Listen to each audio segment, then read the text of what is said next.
Bonjour, vous allez voir ou revoir Francis, un film de Graham Clifford, en fait, qui a été un film qui a eu un certain succès au tout début des années 80, en 82 lorsqu'il est sorti, et qui depuis a été un peu oublié, disparu.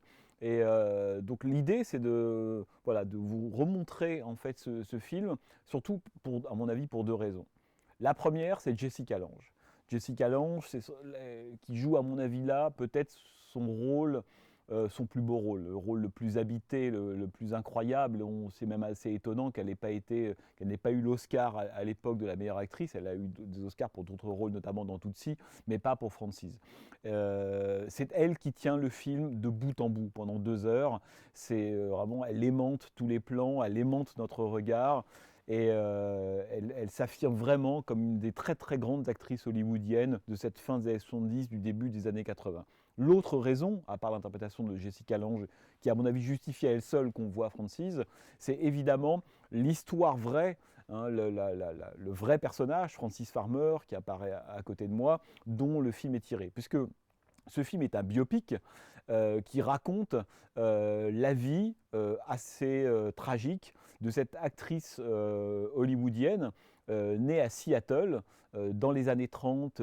Cette femme, Frances Farmer, va participer à un petit concours. Elle obtient un premier prix dans ce petit concours d'écriture après avoir écrit un texte qui s'appelait Dieu est mort, ce qui donne déjà la dimension un peu anticonformiste, un peu rebelle du personnage. Et puis elle va faire du théâtre, elle va faire un voyage à Moscou, invitée à Moscou, où elle va à nouveau découvrir le théâtre russe. Elle revient aux États-Unis, s'installer à New York. Elle va travailler avec, un peu plus tard avec Clifford Odets, hein, ça a été même l'amante de Clifford Odets. Et puis, on est dans les années 30 et la Paramount voit cette femme et un dénicheur de talent arrive à lui faire signer un contrat de 7 films avec la Paramount. Donc elle part pour Hollywood où elle va devenir une actrice les plus prometteuses du moment. Les critiques de l'époque disent même de Frances Farmer qu'elle sera la prochaine Greta Garbo.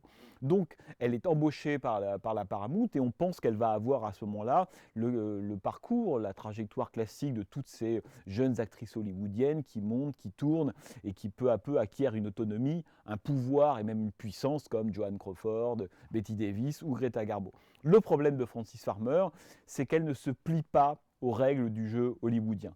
À la fois jouer dans des films qu'on n'aime pas forcément, avoir sa vie modelée par les tabloïds, mentir sur son propre trajet, changer de nom, toutes ces petites compromissions que la plupart des actrices de l'époque, de l'âge d'or des studios et même des acteurs ont fait pour pouvoir réussir, Frances Farmer le refuse. Et on pourrait dire que cette espèce de liberté d'esprit et de comportement un peu radical dans l'Amérique des années 30 et des années 40 va peu à peu la marginaliser. Et elle va décider d'arrêter sa carrière hollywoodienne, de repartir faire du théâtre à New York. Et les studios sont tellement vexés que lorsqu'elle va revenir de New York pour à nouveau retravailler à Hollywood, ils vont décider de la punir. Et cette carrière qui aurait pu être absolument fabuleuse va s'ensabler dans des films de série B, des bluettes sans aucun intérêt, une forme d'humiliation qu'on fait subir à Frances Farmer pour s'être mal comportée vis-à-vis des studios et des mogouls qui les dirigent. Je ne vous dis pas la suite, puisque la suite de ce trajet, évidemment, est une suite qui est tragique. Alors, le cas de Frances Farmer est un cas emblématique, connu, puisque c'est peut-être le plus bel exemple au sens strict, de la façon dont une machine, là en l'occurrence la machine hollywoodienne, peut broyer en fait des individus qui ne s'y plient pas intégralement. Ce qui est évidemment passionnant, c'est que ce film est donc un biopic qui raconte l'histoire de Frances Farmer. Vous pouvez d'ailleurs aller voir sur Internet, sur YouTube, des documents dans lesquels Frances Farmer parle sur la fin de sa vie, les émissions auxquelles elle a participé, et de voir dans quel état elle est, ce qu'elle est devenue après avoir été une femme à la fois éblouissante. Elle avait un visage extraordinaire, une voix extrêmement singulière aussi, la vraie Frances Farmer. Et Jessica Lange, à mon avis, a sans doute trouvé en elle quelque chose qui lui parlait directement, tellement elle interprète de façon à la fois géniale et habitée le personnage de Frances Farmer. Frances Farmer, ce qui est passionnant, c'est que le film, on pourrait dire, est à la fois un biopic relativement classique, un peu académique, certains diront certains, qui est totalement transcendé par l'interprétation de Jessica Lange, et qui par moments ne semble pas savoir exactement où il va, qui n'apporte pas la réponse, mais qu'est-ce qui est arrivé à Jessica Lange? Qu'est-ce qu'elle avait vraiment? Est-ce qu'elle était simplement rebelle, anticonformiste, ou est-ce qu'il y avait au fond d'elle une forme de pathologie qui aurait justifié quel est ce parcours un peu médical forcé qu'elle aura?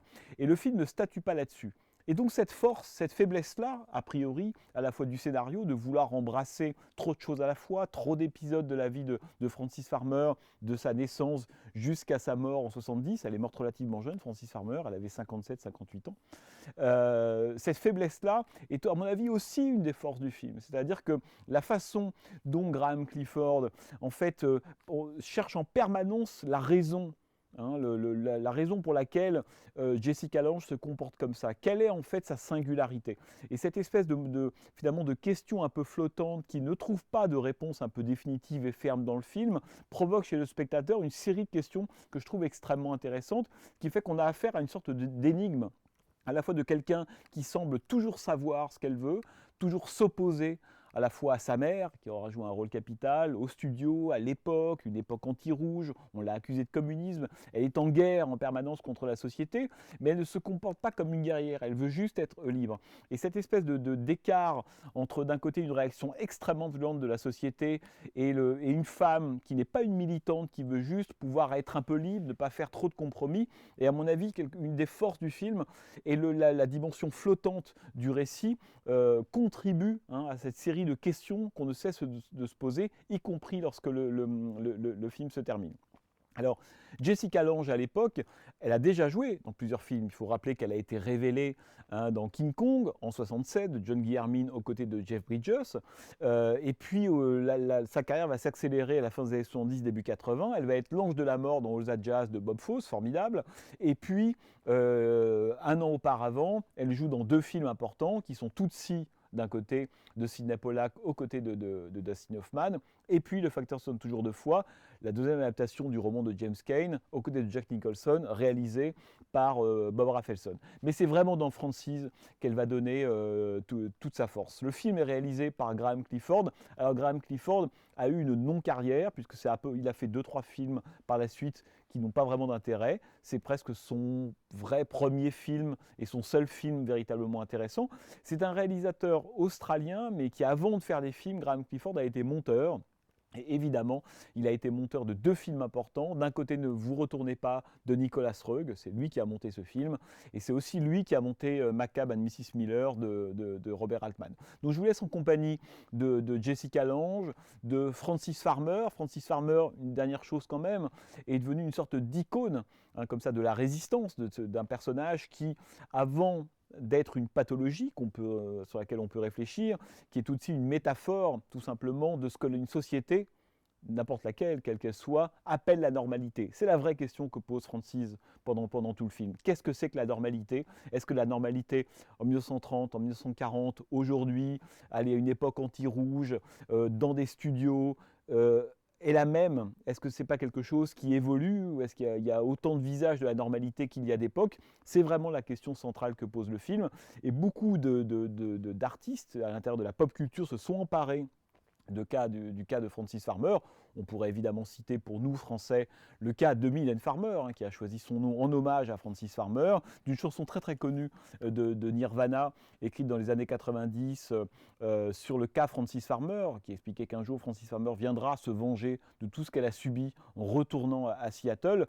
Donc au-delà de la question du cinéma, d'Hollywood, des studios, c'est un personnage dont le destin tragique a infusé le champ de la pop culture quelques années, quelques décennies plus tard.